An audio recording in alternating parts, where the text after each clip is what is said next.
If you told this kid that one day he would land the cover of Men's Health magazine, he probably would have just laughed in your face and gone back to playing Xbox. But that transformation really happened. And yes, it may have taken 8 years and me making literally every mistake with training and nutrition, but what I lacked in knowledge, I made up for with sheer effort. And I don't think it's a coincidence, as I made mistakes and built my knowledge over the years, that my results just got better and better. So if you're in the gym several times a week, but your body kind of looks the same as it did 6 months ago, you might be making one of the mistakes that I'll cover in this video. I'm Tom Bailey, an online coach that helps people lose fat quickly so they can spend less time dieting and more time building muscle, strength, and confidence. These are the 5 training mistakes that I made, which, had I avoided them, probably would have cut that time from grasshopper to cover model in half. So let's dive in. Mistake number 1 was the training split that I followed, and there's 2 prongs to this. When I first got into the gym, do you know what I wanted?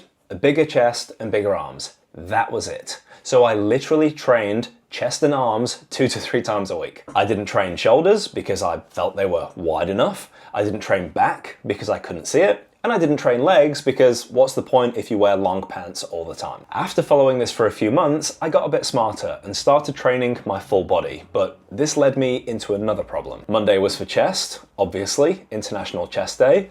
Tuesday was for back, Wednesday was for shoulders and abs, Thursday was for arms, and Friday was for legs. And being in my first year of university at the time, the weekend was for getting absolutely hammered. The research we have shows that training a muscle group 2 times per week rather than just once is far superior for building muscle and strength. The adaptation to a resistance training session takes around 48 hours, so my Monday chest workout was pretty much recovered by Wednesday, and I then wasn't training that again until the following Monday. Whilst you can still make progress training a muscle group just once per week, provided that there's adequate training volume and intensity, it just makes way more sense to train muscles twice per week for multiple reasons. If you're not currently lifting weights and you want to break into training with just 2 30-minute sessions per week, comment the word kickstart on any of my Instagram posts and I'll send you a free plan. Mistake number 2 was way too much variety. If I'd watched a training video on YouTube and saw a new exercise,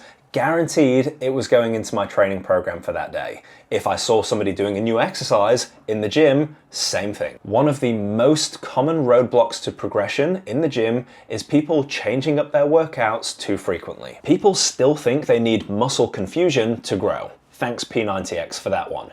But increasing your proficiency and the stats on the same lifts over time is much better for gains. Changing up the program also creates some novelty soreness, which people confuse for effectiveness. More on this in a minute. I would have been much better off just picking a few staple exercises for each muscle group that I enjoyed and then getting better at those consistently. So I'd suggest you do the same. Mistake number 3 was prioritizing quantity over quality. My training volume could have been spread over 3 people and they still would have been overdoing it. Training volume can be summarized as the total amount of weight that you lift multiplied by the number of sets and reps that you perform. I was sometimes doing 12 to 15 sets per muscle group in a single workout. For chest, I would do 3 sets on flat bench, 3 sets on incline, 3 sets on decline, and 3 sets of flies supersetted with push-ups at the end of the workout. We now know that resistance training provides diminishing returns, meaning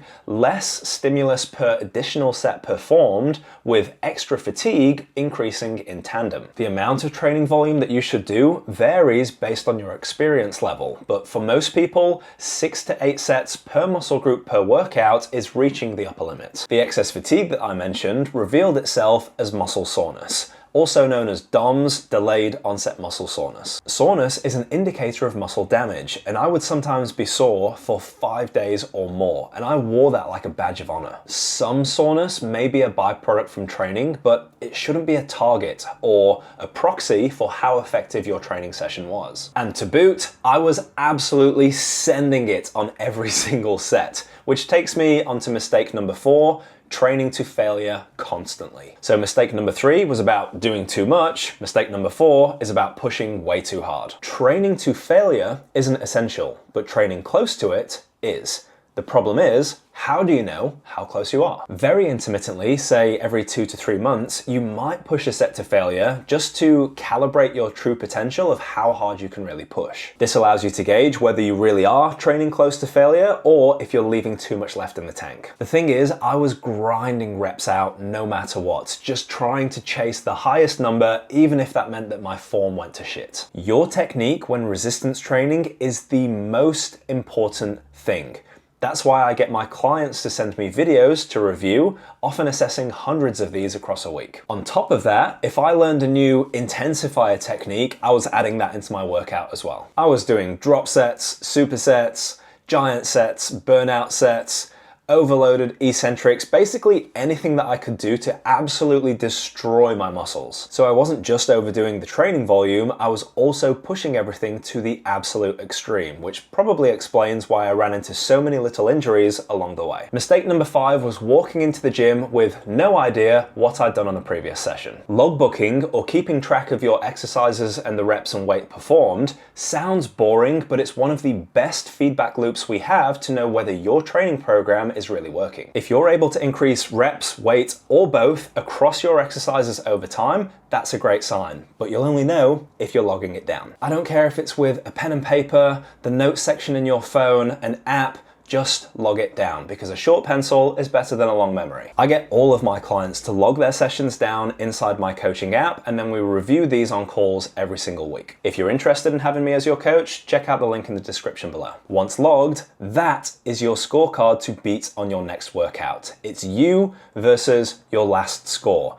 Not you versus your training partner, or you versus your ego trying to impress somebody else in the gym. If you avoid these mistakes, I guarantee it will save you years of frustration, wasted effort, and possibly injuries. Now, each of these 5 mistakes really deserves its own video, which is exactly what I'm doing next. Full deep dives onto training splits, training intensity, exercise execution, and more. So if you don't want to spend years figuring this out like I did, subscribe and I'll see you in the next one. P.S. If you're interested in the 5 biggest nutrition mistakes that I made, because trust me, there was plenty, you can watch that video right here.